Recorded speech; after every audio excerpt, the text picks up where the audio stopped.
Are you about to start dropshipping? Well guys, here's 5 things that I wish I knew before I started dropshipping myself.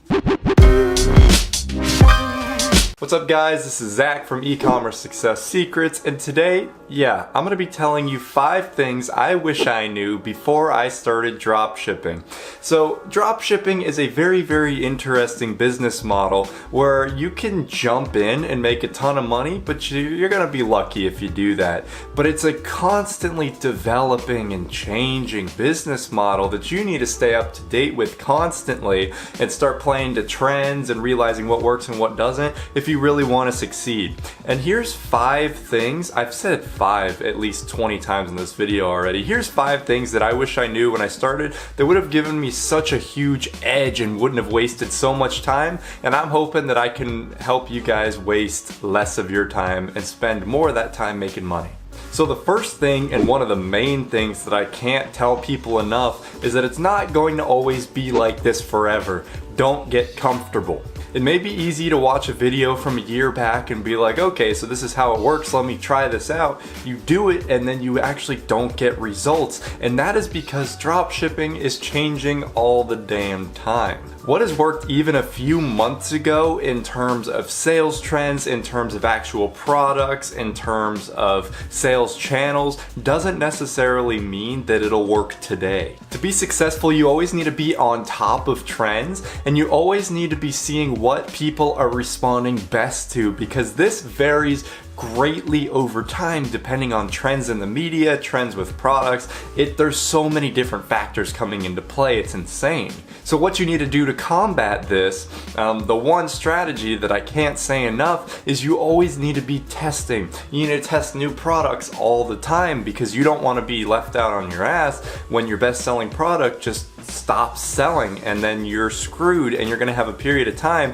where you're practically losing money as you try and find a new winning product. Always be testing, always be trying to find that new product that's going to be selling even better than the previous ones, and you're not ever going to be left behind. Always put in work every single day and stay on top of the trends and stay on top of the customers, because you're the supplier, you're the seller, you need to be on top of the trends. You can't have your customers tell you what you need. No, you need to tell them what they need, right? You can't reverse this. Number 2, customers are getting pickier every single day. Your store needs to be in tip-top shape in every single aspect, right? We go back a few years, maybe even 10, 20 years, people online were a lot less picky, right? They're like, oh my god, I can get this stuff online? That's awesome, I'm going to buy this. There's not that many options out there, so they see something they like, they don't really care where it comes from as long as the item's cool, and they buy it. Now, this kind of stands today. Some people don't have any standards, but with Amazon being absolutely massive, with eBay being absolutely massive, and with the sheer amount of dropshipping stores that are out there right now, people can afford to be very picky on where they get their products from. And if you have a website that is just total crap, doesn't look trustworthy, doesn't have a good amount of information, people will not buy from your website even if they really like the product. You need to make sure that the entire buying experience for them is the best that it can possibly be.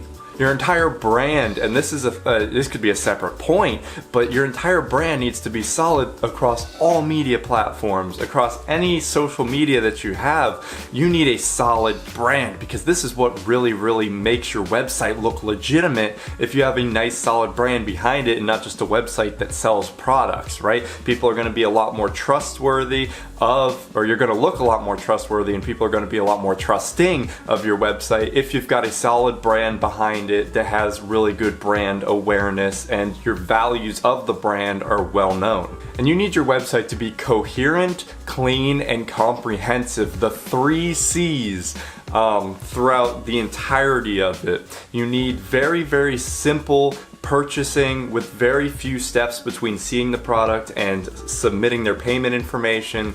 You need to make sure that the specifications of the item are very well known and easy to read. You need to sell the product to them because yeah, they may like it, but they need that extra little bit of convincing to really buy it. And you need to have them be able to navigate your website very easily to be able to find anything that they're looking for.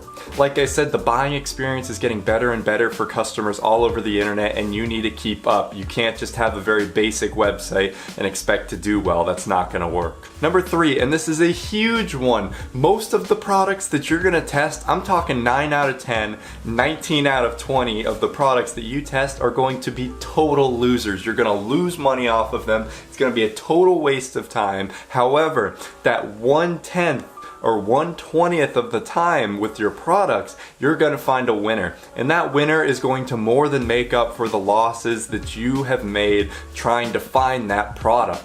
Now there's a very certain type of testing structure that you want to use to make sure that you don't lose a lot of money. However, in general, you need to test a bunch of different items. Don't spend that much money on an item if it doesn't take off immediately, because chances are that's not a winner. You'll basically know if you have a winning product. I didn't know this when I started. I tried to really sell some products that just were not good to sell, and then eventually I stumbled across this one item and I was like, oh wow, this is the one that sells. I didn't even have to market it really. People were just, it wasn't good marketing, but people still flocked to my website and bought it because it was a really good product. So you need to put in a ton of testing. I stressed myself out not realizing this, and when I finally realized it, I was like, oh my god, it's so easy. Number 4, you need to spend money to make money. And I see this all the time. People are like, oh, I spent $100 and I didn't get any sales. Should I quit? Or I spent $50. I've seen people complain that they spent $5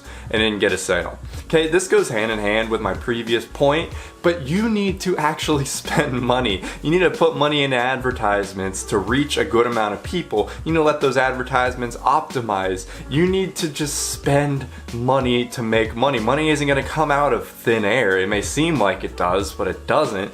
You need to put in a couple $100s to really get a feel for what people want, and then in turn, you'll get that money back and so much more. But I was very scared to spend money at the start because I wasn't trusting of the entire process. And yeah, these days, oh, I got the hiccups. And these days, yeah, it is a lot harder to make money with dropshipping. However, if you do put in the money and you do put in the time, it's definitely feasible to make money. And number 5, and this is a huge one if you get most of your information from YouTube, because people aren't going to talk about this that much. You need to get a good amount of your traffic sources not from Facebook ads. Okay, you're going to have every single guru be like, oh, Facebook ads, Facebook ads, Facebook ads. And it's very easy if you're just starting out to be like, okay, this is the only way to advertise. No, it's actually one of the worst ways now to advertise, especially with the recent update Facebook had to push more actual like friends and family content on people's feed, prioritizing over advertisements, which is great for Facebook as a platform, but for advertisers it's absolutely horrible. But you need to expand beyond this. Experiment with Instagram. Experiment. Good lord, I don't know English. Experiment with Twitter ads, Snapchat ads, whatever. Get yourself out there. Instagram, I think I already said that. Just get out there and experience all the different platforms out there, because there's so many different ways you can market. It's not only Facebook ads. So I've personally found that Instagram ads, or not Instagram ads, but just Instagram as a whole is fantastic for me in terms of traffic, in terms of conversion rate, and the fact that mostly it's free unless I'm doing influencers. But those bring me such a high ROI that, you know, it doesn't even really matter. It's pretty much guaranteed money at this point whenever I throw money into influencers, that they're going to give me a return on investment. And if I never strayed from Facebook ads, if I thought that they were the only way that I could get traffic to my site and to advertise my items, I would be absolutely dead in the water right now. I would have no traffic. I'd be losing money left and right because it's just not working as well as it used to. But now that I've expanded beyond that, it's, you know, I'm doing pretty well. So those are 5 things. I hope I covered them enough.